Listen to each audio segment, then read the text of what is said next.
आज जो है कार्य अगर किसी ने किया है भाजपा सरकार में, केवल गडकरी जी ने काम किया है, बाकी सब लुटेरे हैं। मोदी जी तो केवल राजनीति अपनी चमकाने के लिए जो है ये सब करते हैं, केवल बड़ा बड़ा हाई फाई फेंकते हैं। योगी जी कार्य कर रहे हैं, योगी जी भी कार्य कर रहे हैं। मिश्रा जी कहाँ से हो? जिला प्रतापगढ़। वैसे तो वोट नहीं दोगे, लेकिन एक बात बताओ, कौन सा नेता पसंद है आपको? योगी जी। योगी जी। मोदी जी नहीं पसंद है? किसको प्रधानमंत्री किसको बनाना चाहते हो? योगी जी। आप? योगी जी। मोदी जी नहीं? भैया आप किसको बनाना चाहते हो? योगी जी। कांग्रेस सरकार की ये गलती है राहुल गांधी जी की कि चाहे जो है डिबेट में आए चाहे कहीं आए तो अपना हिंदू विरोधी जो है छवि प्रस्तुत ही कर देते हैं। क्या लग रहा है, बनेगा ज्ञानव्यापी मंदिर? नहीं, अवश्य बनना चाहिए, क्योंकि प्रमाण तो सारा उपलब्ध हो गया है। जो मथुरा जन्मभूमि भी बनना चाहिए, अवश्य बनना चाहिए, क्योंकि तीन ही क्षेत्र हमारे तीनों अपने मुख्य स्थान हैं। अयोध्या बड़ा संदेश दे रहा है। जैसे सोमनाथ मंदिर जब बना तो उसने अयोध्या के लिए एक रास्ता खोला। अब अयोध्या का राम मंदिर जो है वो कह रहे हैं कि मथुरा में कृष्ण जन्मभूमि और ज्ञानव्यापी इसके लिए रास्ता प्रशस्त करेगा। आप अयोध्यावासी इस पे क्या सोचते हैं? आप लोगों को तो मंदिर मिल गया। जी, हम लोग बहुत प्रसन्न हैं, हमको मंदिर मिला। और हमारी मांग भी थी। 500 वर्ष भगवान जो है तंबू और टेंट में बिताए, तो हम अयोध्यावासी मांग भी किए और पूर्ण हुआ। बड़ी प्रसन्नता है हमको, हम लोगों को है। और देखिए, प्रसन्नता क्यों न हो, हम हिंदुओं के तीर्थ में अग्रगण्या तीर्थ है, अग्रगण्या नगरी है। आपने सुना होगा, अयोध्या, मथुरा, माया, काशी, कांची, अवंतिका, पुरी, द्वारावती सप्त एतैते मोक्षदायिका। ये मोक्षदायिका नगरी है। यहाँ इस नगरी से मोक्ष मिलता है, इससे जिसमें ये जो 7 पुरियाँ कही गई हैं, 7 पुरियों में से अग्रगण्या पुरी अयोध्या है, जिसके पालक भगवान राम हैं और जिसके रक्षक हनुमान जी महाराज विराजमान है हनुमानगढ़ी में। तो ऐसी ये नगरी है। तो इस नगरी में अगर भगवान राम का मंदिर बना है, ये तो बहुत अच्छा कार्य हुआ है। हम लोगों का संकल्प ही था। विपक्ष को ये पसंद नहीं है ना? विपक्ष देखिए, विपक्ष को भी पसंद है, लेकिन राजनीति के चक्कर में, क्योंकि उनका बुरिया बिस्तर बध जाएगा शुरू से, क्योंकि एजेंडा रहा है भाजपा का राम मंदिर। अब ये राम मंदिर का एजेंडा तो ले नहीं सकते हैं, तो इसलिए उनके विरोध में जाना इनकी मजबूरी है। चाहते सब हैं, आए बहुत से लोग यहाँ, या आएंगे भी छुप के या इस तरह से आएंगे भी, क्योंकि हमारे आस्था का प्रतीक है, एक केंद्र है। और अयोध्या अगर नहीं आएंगे तो फिर काहे को हिंदू, तो आना तो सबको पड़ेगा। लेकिन अब इसलिए थोड़ा इनको चिढ़ है इन लोगों को, क्योंकि ये एजेंडा शुरू से भाजपा का रहा। तो अब भाजपा के एजेंडा समझ करके अब कहीं न कहीं जो है विरोध करना तो इनका स्वभाव है। मतलब भाजपा का सिर्फ एजेंडा भी रहा या भाजपा सीरियस भी रही, इस पर काम भी किया कुछ? नहीं, देखिए, काम तो अगर देखा जाए तो ये तो जो है कोर्ट का काम रहा। लेकिन ये अगर भाजपा सरकार नहीं आई होती तो ये कोर्ट भी इतनी तीव्रता नहीं दिखाता। तो कहीं ना कहीं भाजपा सरकार का इसमें योगदान है और दिखाई भी पड़ता है योगदान है। इन्होंने जो एजेंडा लिया उस पर कार्य भी किया, अयोध्या को बदल दिया। आप अगर काशी जा करके देखें तो काशी में भी बदलाव हुआ। पहले काशी क्या थी, जब मोदी जी वहाँ सांसद हुए तब से काशी तो क्या बदल गई। और यहाँ भी जब से योगी आदित्यनाथ जी, मोदी जी को मैं नहीं कहूँगा, यहाँ जब से योगी आदित्यनाथ जी मुख्यमंत्री हुए तब से अयोध्या बदल गई। अयोध्या का बदलने का पूरा श्रेय योगी आदित्यनाथ जी को जाता है। हाँ, इसमें कोई संशय नहीं है। अच्छा, ये एक तीर्थाटन जो अपना पुराना शब्द था उसको डेवलप करने की बात करते हैं, जिसे अंग्रेजी भाषा में किया जाए तो टेम्पल इकोनॉमी। अब चूंकि आप गुरुकुल से हैं तो आप तो अलग अलग जगहों पे जाते होंगे, क्या कुछ बदलाव 2014 के बाद नजर आया? क्योंकि विपक्षियों का कहना है कि एक राम मंदिर इनके एजेंडे में था तो वहाँ तो इन्होंने काम किया, लेकिन बाकी जगह सिर्फ हवाबाजी। नहीं, देखिए, कुछ तो ऐसा है। मैंने, क्योंकि मैं कोई अंधभक्त हूँ नहीं और न किसी पार्टी का हूँ तो किसी का पक्ष ही लेकर के बोलूँ। तो केवल कुछ दिखावा तो हुआ है यहाँ। हाँ, केवल दिखावे के नाम पर मंदिर का ही निर्माण हुआ, या कुछ मुख्य सड़कें जो है उसी को उसी में ही बदलाव किया गया। लेकिन जो यथार्थ रूप में कार्य करना चाहिए वो नहीं हुआ है। इसके लिए तो आज हम लोग सब भी पीड़ित हैं। देखिए, हम संस्कृत भाषा से जुड़े हुए हैं। देखिए, सनातन धर्म का विकास तब होगा जब हम इसकी नींव को मजबूत करें। इसका नींव क्या है? भारतीय संस्कृति और संस्कृत भाषा। संस्कृत भाषा कहाँ से जीवित है? ये गुरुकुल से जीवित है। और भाजपा सरकार ने गुरुकुल के लिए कोई कार्य नहीं किया। हाँ, ये सुनने में थोड़ा वो लगेगा लोगों को, लेकिन मैं दावे के साथ कहता हूँ कि संस्कृत भाषा के प्रति जितना अन्याय भाजपा सरकार के द्वारा किया गया संस्कृत भाषियों के प्रति, उतना किसी सरकार के द्वारा। कांग्रेस भी ज़्यादा बेहतर थी उनसे। कांग्रेस के समय में भी इतना अन्याय नहीं हुआ जितना अन्याय भाजपा के समय में हुआ है। संस्कृत भाषियों के प्रति तो इन्होंने अपने ये समझ लीजिए, पिछली बार जब मुख्यमंत्री का चुनाव हुआ उत्तर प्रदेश में, योगी आदित्यनाथ जी जब पहली बार मुख्यमंत्री बने तो वो जो चुनाव हुआ उसमें एजेंडे में ये रहा कि संस्कृत विद्यालयों में वेतन विसंगति को हम दूर करेंगे। बताइए, इनका एजेंडा रहा चुनाव का, और चुनाव के एजेंडे में ये रहा, लेकिन आज तक बताइए, दूसरी बार मुख्यमंत्री बन गए, मोदी जी जो है तीसरी बार प्रधानमंत्री बनने के कगार पर हैं, लेकिन संस्कृत के लिए और वेतन विसंगति के बारे में हम आपको बता दें कि जो यहाँ का जो है पीजी स्तर का विद्यालय है, जिसको कहते हैं स्नातकोत्तर, पीजी स्तर के विद्यालय के अध्यापक लोग, आपको आश्चर्य होगा सुन करके, इंटर कॉलेज के समकक्ष वेतन पाते हैं। जो इंटर कॉलेज के अध्यापक वेतन पाते हैं वो पीजी का स्तर के वेतन पाते हैं। जो प्राइमरी का वेतन होता है वो इंटर कॉलेज में पढ़ाने वाले अध्यापक वेतन पाते हैं। तब बताइए कितना भेदभाव हो रहा है संस्कृत वालों के साथ। और बिल्डिंग, ये तो मैं अपना आवास से मैंने बनाया है। अभी मैं आपको विद्यालय ले चलूँ, मेरा 200 साल पुराना विद्यालय है, उसमें मैं घुसने में डरता हूँ। 200 साल पुराना, कब गिर जाए कोई विश्वास नहीं। 50 पत्र मैं दे चुका हूँ, 50 बार इंटरव्यू, कई चैनलों पर मैंने इंटरव्यू दिया, लेकिन आज तक सरकार के कानों पर जूं नहीं रहेंगी, क्योंकि इसके करने से उन्हें वोट नहीं मिलेगा। हाँ, उन्हें जिससे वोट मिलना है उस पर वो राजनीति करते हैं। मंदिर बनाने से उनको वोट मिलना था, इसलिए मंदिर बनवा दिए। हाँ, सड़कें उसको रंग चुन करके उस पर जो है कितना पानी, कितने करोड़ों रुपए का रोज पानी की छिड़काव किया जाता है, और करोड़ों रुपए के पौधे रोज लगाए जाते हैं, उखाड़े जाते हैं, फेंके जाते हैं, रद्द हो जाते हैं। तो वो लोग देखेंगे, उससे उनको वोट देंगे। गुरुकुल कौन देखने आएगा, उसको देख करके वोट देगा। इसलिए ये लोग वोट की राजनीति तो करते हैं, इसमें मैं बोलने से कोई परहेज नहीं। परहेज करना भी नहीं चाहिए। देखिए, बात यह है, मेरा ये मानना है, सरकारों तक अगर आपकी बात नहीं पहुंचेगी तब तक उसका समाधान नहीं निकलेगा। आप अगर अपने मन में दबाए बैठेंगे तो सरकार भगवान नहीं है कि आपके मन की बात वो सुन लेगी। इसलिए ज़रूरी है, क्योंकि अयोध्या से इस तरीके की बात आएगी, किसी को मौजूद एक तरीके का अंदेशा भी नहीं होगा कि इस तरीके की बात होगी। बहरहाल, इसके अलावा अगर आपको मैं बताऊं कि ग्रामीण स्तर पे आपके यहाँ जो बच्चे हैं, जैसा कि हमारे पास जानकारी है कि ये लगभग पूरे देश के विद्यार्थी हैं। कुछ उत्तर प्रदेश के अलग अलग जिलों के हैं, कुछ बिहार के हैं, कुछ मध्य प्रदेश के हैं। हाँ, हमारे यहाँ लगभग नेपाल तक के विद्यार्थी हैं। इस समय आप वर्तमान में नहीं मिलेंगे, लेकिन हमारे यहाँ अदर कंट्री के भी विद्यार्थी हैं। और उत्तर प्रदेश का कोई जनपद ऐसा नहीं होगा जहाँ के विद्यार्थी न हो, और प्रायः अन्य प्रदेशों के भी विद्यार्थी हैं। तो मैं इनसे बात करना चाहूँगा। क्या नाम है दोस्त तुम्हारा? रुपेश दुबे। कहाँ से हो दुबे जी? गोंडा जिला से। क्या मोदी जी कुछ काम वाम किए हैं आप लोग के गाँव में या नहीं किए हैं? अभी तो हमारे यहाँ कोई कार्य नहीं हुआ है। कोई कार्य नहीं हुआ है?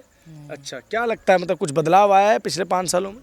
हाँ जी, बदलाव तो आया ही है। योगी जी के आने से बहुत ज़्यादा बदलाव हुआ है। इनका क्षेत्र ब्रिजभूषण शरण सिंह जी का क्षेत्र है। हाँ। वहाँ के सांसद रहे जो बहुत प्रसिद्ध हैं। हाँ। उसी गोंडा जिले जनपद के विद्यार्थी हैं। और कुछ लोग हैं, इनसे बात करेंगे। क्या नाम है आपका दोस्त? सिद्धांत मिश्र। कहाँ से है मिश्र जी? सुल्तानपुर। क्या कुछ काम वगैरह हुआ है 10 सालों में? मोदी जी कुछ काम वाम करवाए? जब से आए हैं तब से बहुत परिवर्तन हुआ है। क्या परिवर्तन हुआ है?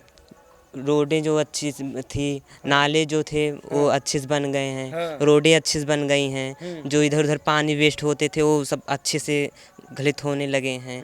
हाँ, अब मंदिर बन रहे हैं और काफ़ी भी अच्छे से काम हुए हैं। आप लोगों के यहाँ जो सरकार की योजना रही है कि 2000 रुपये प्रति परिवार किसानों वगैरह को मिलते हैं, वो मिलते हैं आप लोगों के गाँव वगैरह में? नहीं मिलते हैं? जी बिल्कुल मिलते हैं। और शौचालय और घर की जो व्यवस्था कई लोगों ने करवाई, सरकार कहती है कि दावा करते हैं गरीब लोगों के लिए, उसकी क्या स्थिति है? जी बिल्कुल ठीक है। बिल्कुल ठीक है। जी, जो लैट्रिन था मतलब वो सब अच्छे से बने हैं। जी, जो बाहर से आते हैं सब, मतलब जो उनसे अनुदेश करते हैं वो सब बनता है। अच्छा, क्या लग रहा है इस बार चुनाव में मोदी जी आएंगे नहीं आएंगे? बिल्कुल आएंगे। इंडिया अलायंस का? जी बिल्कुल। इंडिया अलायंस जो बना है राहुल गांधी जी का, उसकी क्या संभावना लग रही है? उसमें तो मुश्किल है, लग रहा है। मुश्किल है। और इस तरफ से कुछ बच्चों से बात करते हैं। क्या नाम हुआ दोस्त आपका? हर्षित पांडे। पांडे जी, क्या कहाँ से हैं आप? मिर्ज़ापुर से। क्या स्थिति है अभी? कुछ काम वगैरह हुआ आप लोगों के जनपद वगैरह में? कुछ मोदी जी करवाए नहीं करवाए? जी बहुत करवाए हैं, परंतु एक चीज़ नहीं करवाए हैं। क्या? जैसे हम लोग संस्कृत पढ़ते हैं तो संस्कृत के विषय में बहुत कम जो है वो अपना वो योगदान दिए हैं। हाँ, इसके विषय में बात हो गई है। नए विषय के बारे में बात की जाए। जी, आप लोगों के क्या ग्राम वगैरह में सड़कें, अस्पताल, ये सारे जो वायदे बड़े बड़े किए जाते हैं, वो ज़मीन पे नज़र आया? नहीं। ये सारी चीज़ें नहीं हुई हैं। नहीं। गुरुजी, क्या लगता है? नहीं, यही तो बच्चे हैं, अन्य जो है जनपद के बच्चे हैं। हाँ। तो इनसे आप इनकी व्यक्तिगत राय ले सकते हैं। तो हमारे गुरुकुल का आपको क्या लगता है? आप इतनी जगह घूमे हैं, ग्रामीण स्तर पर विकास? देखिए, एक कार्य के लिए मैं प्रशंसा करूंगा बीजेपी सरकार की। हाँ। कि सड़कें तो बहुत अच्छी बन गई। हाँ। क्योंकि आज के 8 साल 10 साल पहले जब हम लोग कहीं जाते थे तो बड़ी दुर्दशा होती थी। अब गड्ढे, वो जो है खंतियाँ, वो जो है समस्याएं कि कोई गाड़ी से भी नहीं चल पाता था, पैदल नहीं चल पाता था। तो आज जो है कार्य अगर किसी ने किया है भाजपा सरकार में तो केवल गडकरी जी ने काम किया है। अच्छा। इसके लिए मैं एकदम बेहिचक बोलूँगा और उनका प्रशंसक भी हूँ। बाकी सब लुटेरे हैं, सीधे सीधे मैं कह रहा हूँ, मुझे कोई संकोच भी नहीं है। सब केवल मोदी जी केवल राजनीति अपनी चमकाने के लिए जो है ये सब करते हैं, केवल बड़ा बड़ा हाई फाई फेंकते हैं। योगी जी कार्य कर रहे हैं, योगी जी भी कार्य कर रहे हैं। योगी जी के आने से हम लोग इतने जो है स्वतंत्र हो गए, माने कोई भय रहित हो गए। ये भय नहीं लगता है कोई आएगा तो तमंचा लहरा करके जो है डरा धमका करके चला जाएगा। तो इससे जो है हम लोग निर्भय हो गए। मोदी जी के लिए तो कहते हैं लोग कि विदेशों में छवि बना रहे हैं भारत की, जितने मुद्दे थे एजेंडे थे सारे मोदी जी पूरे किए। आप मोदी जी को ही बोल रहे हैं कि सब चमका रहे हैं अपने आप। नहीं, मोदी जी भाई देखिए, जब मुखिया है तो उसको श्रेय तो जाएगा। कार्य भले सैनिक करें, लेकिन जीतता तो राजा ही है। तो कुछ इनके अच्छे लोग कार्य कर रहे हैं, हाँ ऐसा नहीं है, इसलिए श्रेय उनको मिल रहा है। लेकिन उनकी दृष्टि अगर देखी जाए तो कुछ भौकाली दृष्टि है, भौकाल ज़्यादा दिखाते हैं, करते कुछ नहीं है। हमको यही नज़र आ रहा है, जो भी कार्य उन्होंने किया केवल भौकाल ही दिखाने के लिए किया है। भौकाल ज़्यादा है। क्या नाम है दोस्त तुम्हारा? अभिषेक मिश्रा। मिश्रा जी कहाँ से हो? जिला प्रतापगढ़। अच्छा, वैसे तो वोट नहीं दोगे, लेकिन एक बात बताओ, कौन सा नेता पसंद है आपको? योगी जी। योगी जी। मोदी जी नहीं पसंद है? हाँ? किसको प्रधानमंत्री किसको बनाना चाहते हो? योगी जी। योगी जी को। आप? योगी जी। मोदी जी नहीं? भैया आप किसको बनाना चाहते हो? योगी जी। आप? योगी जी। यहाँ योगी जी वाले कितने लोग हैं भाई, हाथ खड़ा कर दो। योगी जी वाले सारे सपोर्टर मतलब ये भाजपा के लिए जो है वो एक संकेत है कि अब उनको अपनी चीज़ों के ऊपर विचार करना चाहिए। मोदी जी क्यों नहीं, कोई बताएगा क्यों नहीं? मोदी जी और योगी जी में क्या फ़र्क है, कोई कौन बताएगा? हम बताएंगे। हाँ बताइए। देखिए, मोदी जी हैं हमारे बिहार, हम बिहार के हैं। हमारे बिहार में कोई काम नहीं होता है। बात सही है। और देखिए, उत्तर प्रदेश में वही योगी जी आए, यहाँ पे सब काम होता है, वहाँ पे कोई काम ही नहीं होता। देखिए, जैसे बिहार के हैं, अलग अलग राज्य में जाते हैं, गाली भी सुनते हैं और काम भी करते हैं अच्छे से। जैसे तमिलनाडु में हुआ था, मनीष कश्यप थे, अभी उन पर FIR हो गया। फिर बढ़िया काम बोलते हैं करने के लिए, कोई करता ही नहीं है। भाई हमारे यहाँ के नीतीश कुमार कुछ करते ही नहीं है।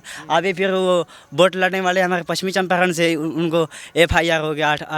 8वें महीना में चले जाएंगे फिर, हाँ चले जाएंगे फिर जेल में। मतलब आपको लग रहा है कि मोदी जी हैं तो बगल में एक योगी जी जैसा व्यक्ति भी होना चाहिए ज़मीन पे, तब काम होता है। और कौन बताएगा? और कोई है बालक जो बताना चाहे? हाँ कहिए JRF साहब, आप तो बताइए, आपकी तो दृष्टि ज़्यादा बेहतर होगी। हाँ, क्या फ़र्क है बताइए, क्या फ़र्क? फर्क ये है कि पहली बात तो जिस हम लोग राज्य में हैं तो उस राज्य का मुखिया हम लोग के लिए विशेष होगा। अरे तो राज्य से बड़ा देश ना, या इस तर्क से तो राज्य से बड़ा देश। जी जी जी। तो देश तो विशेष है, लेकिन हम लोग जिनको कार्य करते हुए देख रहे हैं तो उनका तो हम बड़ाई करेंगे ही। क्योंकि मोदी जी हमारे प्रदेश में आकर के तो कुछ विशेष कर नहीं रहे हैं। वो आए, भाषण दिए, समझाए, चले गए। लेकिन मुख्य कार्य को करने वाले, मुख्य कार्य को संपादित करने वाले योगी आदित्यनाथ जी हैं। तो जो हम लोगों के लिए जो करेगा उसी का हम लोग गुणगान करेंगे। क्या किया योगी आदित्यनाथ? योगी आदित्यनाथ जी, तो आपको तो मंदिर दिख रहा है सामान्य तरीके से, और सब अयोध्या का विकास दिख रहा है, और भी जो भी सामान्य तरीके शिक्षा व्यवस्था के लिए ठीक ठाक कार्य कर रहे हैं। जी, जिस तरह से अभी देखेंगे यूपी पुलिस के जो मतलब पेपर लीक हुआ, तो उस विषय में भी उन्होंने कड़ा किया कार्य। और उसके पहले भी एक पेपर हुआ था, उसका भी पेपर लीक हुआ था, तो उसमें भी उन्होंने उसमें अच्छा खासा उस पर अपना कार्य किया जो भी करना चाहिए। तो इस तरह शिक्षा को लेकर के भी अच्छा खासा उनका चल रहा है व्यवस्था। और हम लोगों के प्रति भी थोड़ा उनको ध्यान देना चाहिए, क्योंकि हम लोगों को भी जो स्कॉलरशिप मिलना चाहिए छात्रों को। उत्तर प्रदेश के जो संस्कृत के छात्र हैं उनको भी स्कॉलरशिप व्यवस्थित ढंग से नहीं हो पाता है। जैसे यूपी बोर्ड के अन्य जो छात्र हैं, इलाहाबाद बोर्ड वाले, उनको तो अच्छे तरीके से मिल जाता है, परंतु हम लोग जो यूपी लखनऊ बोर्ड संस्कृत वाले हैं, इन लोगों को ये नहीं मिल पाता है स्कॉलरशिप। तो इसलिए थोड़ा ये गड़बड़ है। इस बार मोदी जी आएंगे सत्ता में या नहीं आएंगे? बीजेपी जीतेगी नहीं जीतेगी?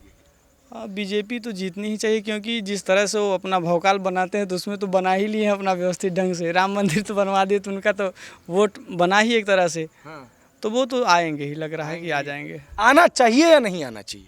चलिए इस सवाल को और व्यवस्थित कर। देखिए, सबसे अच्छा बात है कि वो हैं तो हिंदुत्व छवि दिख रही है, तो इस कारण से उनको आना चाहिए। क्योंकि उनके रहने से ही हम लोगों के अंदर बल है। अच्छा। क्योंकि वो हैं तो हिंदुत्व, हम लोग को लगता है कि उनसे हिंदुत्व की अधिक उत्कृष्टता हुआ है उनके रहने से। तो इसलिए तो हम लोग तो यही कहेंगे कि वो फिर से आएँ और वही ही रहें तो और अच्छा है। कुछ काम वगैरह क्या? हिंदुत्व तो एक विषय हो गया आपका कि ठीक है, आपको बड़ी खुशी हो रही है कि हिंदू धर्म का प्रचार प्रसार हो रहा है, लेकिन उस चीज़ के लिए प्रधानमंत्री का चुनाव थोड़ा ना होता है। उस चीज़ के लिए तो शंकराचार्य रहे हैं, उनका कार्य है ये सारा काम करना।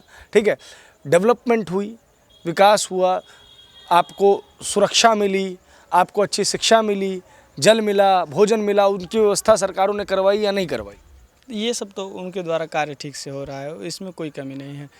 जल का व्यवस्था ठीक ठाक हो रहा है। अयोध्या में पहले पुरानी पाइप लाइनिंग थी पानी के लिए, अब नया पाइप लाइनिंग हो गई है, पानी उससे आने लगा। सारे गली में लाइट लग गया है, लाइट भी अच्छे से चल रहे हैं। जो अंधेरे में लोग थे उजाले में हो गए हैं। बिजली का भी अच्छा व्यवस्था हो गया है, पानी भी नया आने लगा, हम पहले बताए आपसे। और भी अच्छे अच्छे जो कार्य होना चाहिए हो ही रहा है। उसमें देखिए रेलवे में कितना अच्छा विकास किया। अयोध्या का जो अद्भुत रेलवे स्टेशन बना के लगता है कि अमेरिका पहुँचे हम लोग। तो ऐसा और भी ट्रेन चलवाए, वंदे भारत ट्रेन चलाए, यात्रा को सुलभ कर दिए। जो 4-5 घंटा का यात्रा उसको थोड़ा कम कर दिया, आधा 1 घंटा कम हो गया। और भी अमृत भारत ट्रेन चलवाए। तो रेलवे में और यातायात के लिए देखिए इलेक्ट्रिक बस चलवा दिए, कितना अच्छा व्यवस्था हो गया कि अयोध्या में कोई भी आया जाए तो एकदम न्यून किराए में आप अच्छे से भ्रमण कर लीजिए अयोध्या में। और उससे भी अच्छा ये हुआ कि हर जगह एक उबर ऑटो करके चला दिया, ऑनलाइन बुक करिए, तुरंत आप यात्रा करिए पूरे अयोध्या भर में, और डिजिटल कर दिए। तो अयोध्या में भी डिजिटल कार्य किए और अन्य जगह भी इस तरह से कर रहे हैं। लगभग उत्तर प्रदेश के लगभग जिलों में कार्य हुआ कि इलेक्ट्रिक बस चलने लगे, उबर ऑटो इत्यादि सब अच्छा होने लगा। ये सब तो ठीक किए हैं, तो इसलिए उनको आना चाहिए, क्योंकि उन लोगों ने ऐसा कार्य किया, तो इसलिए उनको हम लोग चुनेंगे ही कि आइए फिर। राहुल जी वगैरह के ऊपर विश्वास नहीं है आप लोगों को? नहीं, ऐसा नहीं है। राहुल जी के जो है पूर्वजों ने बहुत काम किया, बहुत त्याग किया। उनके कई लोग जो है यहाँ राजनीति के चक्कर में जो है शिकार भी बने, बम से उड़ाए गए, गोलियों से भुने गए, तो कार्य किया। लेकिन थोड़ी इसमें एक कांग्रेस में क्या है कि एक अलग जो है एक मतलब सोच बन गई लोगों की। इन एक मानसिकता ये बना लिए हैं। अच्छा, कुछ कांग्रेस सरकार की ये गलती है राहुल गांधी जी की कि चाहे जो है डिबेट में आए चाहे कहीं आए, तो अपना हिंदू विरोधी जो है छवि प्रस्तुत ही कर देते हैं। तो ये भाजपा इसका खूब फायदा उठा रही है। हिंदू वोटर इनसे इसीलिए टूटते चले जा रहे हैं कि कहीं ना कहीं अपना जो है छवि बेकार कर। गलती तो खुद ही करते हैं ना कहीं। इसीलिए तो मैं कह रहा हूँ गलती खुद किए हैं। कार्य ऐसा कुछ नहीं किए हैं कि जिससे हिंदू वोटर उनसे कटे, लेकिन ऐसा जो है वक्तव्य इनका होता है या ऐसी प्रस्तुति हो जाती है कि हमको ये लगता है कि चालाकी नहीं कर पाते हैं, न बोलने में, न जो है किसी तरह से चालाकी नहीं कर पाते हैं, इसलिए हिंदू वोटर इनसे दूर होता चला जा रहा है। पहले प्रभु टेंट वगैरह में रहते थे, अब इतना भव्य मंदिर बन गया है, खुशी तो होती होगी आपको? बहुत खुशी है। जान लीजिए कितना आनंद आया था जब भगवान की प्राण प्रतिष्ठा हो रही थी। उस समय हम लोग बहुत आनंदित थे, और इतना आनंद शायद ही अपने जीवन में मैंने कभी महसूस किया। वो आनंद आया था उस समय, तो आनंद बहुत आया था। हाँ, वो आनंद की बात ही मत पूछिए। इसलिए मैंने इस गीत की रचना कर दी कि जब मंदिर में भगवान आए तो कितना आनंद आया। उस आनंद का वर्णन ही नहीं किया जा सकता। कैसा वो दर्द रहा होगा आप लोगों के लिए कि आप लोग जाते थे? देखिए, जब जाते थे वहाँ दर्शन करने के लिए, और जब टेंट में देखते थे, तो ये समझ लीजिए इतनी पीड़ा होती थी। बताइए, हम लोग जो है 80% यहाँ हिंदू भारतवर्ष में, और ये अयोध्या सबसे प्रधान नगरी और सबसे प्रधान राजा जो राम भगवान मर्यादा पुरुषोत्तम, जिनके धर्म के अन्य धर्मों के लोग भी दुहाई देते हैं। भगवान राम को कौन नहीं जानता है संसार में। वे राम तंबू में विराजमान हैं, टेंट में रह रहे हैं, और पानी पाथर शीत घाम सब सह रहे हैं। तो कितना कष्ट होता होगा हमारे जो है मर्यादा पुरुषोत्तम भगवान राम के लिए। और आज जो माननीय मोदी जी और माननीय योगी जी ने जो ये कार्य किया, इसके लिए तो बहुत बहुत धन्यवाद देंगे। इसमें तो कोई वो नहीं है। बहुत शुक्रिया। क्या लग रहा है, बनेगा ज्ञानव्यापी मंदिर? नहीं, अवश्य बनना चाहिए, क्योंकि प्रमाण तो सारा उपलब्ध हो गया है। जो मथुरा जन्मभूमि भी बनना चाहिए। अवश्य बनना चाहिए, क्योंकि 3 ही क्षेत्र हमारे तीनों अपने मुख्य स्थान हैं। मथुरा और जो है काशी और अयोध्या, ये तीनों जो है प्रमुख स्थान, तीनों जगह पर भगवान का निवास है। तीनों जगह जो है हमको मिलना ही चाहिए, हमारा अधिकार है। कांग्रेस के समय में एक कानून बना दिया गया था, प्लेसेस ऑफ वर्शिप एक्ट। जी, उसकी वजह से तो दिक्कत है। आप लोगों को क्या लगता है, इस तरह के कानून जानबूझ के बनाए गए थे? नहीं, जानबूझ करके बनाया ही गया था, क्योंकि कांग्रेस सरकार ये जानती थी कि आगे चल करके इस पे समस्या खड़ी होगी। इसलिए उसने उन लोगों ने पूर्ण समर्थन उनका था, और पूर्ण बहुमत के साथ सत्ता में आए, तो इसलिए उन्होंने वो संविधान में वो एक्ट जोड़ दिया। लेकिन हमको विश्वास है अगर मोदी जी पूर्ण बहुमत के साथ आएंगे तो एक्ट भी हटा दिया जाएगा। हाँ, अवश्य। मतलब कि कई चीज़ों पे विरोध रखते हैं, कई चीज़ों। देखिए, मैं पहले आपको बता दिया कि मेरी कोई पार्टी नहीं है, मैं किसी पार्टी का व्यक्ति नहीं हूँ। जो मुझे अच्छा लगता है मैं अच्छा बोलूँगा, जो मुझे बुरा लगता है बुरा बोलूँगा, चाहे कोई हो, चाहे भाजपा हो, चाहे कांग्रेस हो, चाहे सपा हो, चाहे बसपा हो, कोई। लेकिन एक विषय आपने बहुत महत्वपूर्ण उठाया कि मंदिरों के साथ साथ गुरुकुलों के विकास के ऊपर भी ध्यान दिया जाना चाहिए, संस्कृत भाषा के ऊपर ध्यान दिया जाना चाहिए, और मूल मुद्दों के ऊपर भी बिल्कुल ध्यान केंद्रित रहना चाहिए। फिलहाल इस वीडियो में इतना ही। बहुत बहुत शुक्रिया, बहुत बहुत धन्यवाद।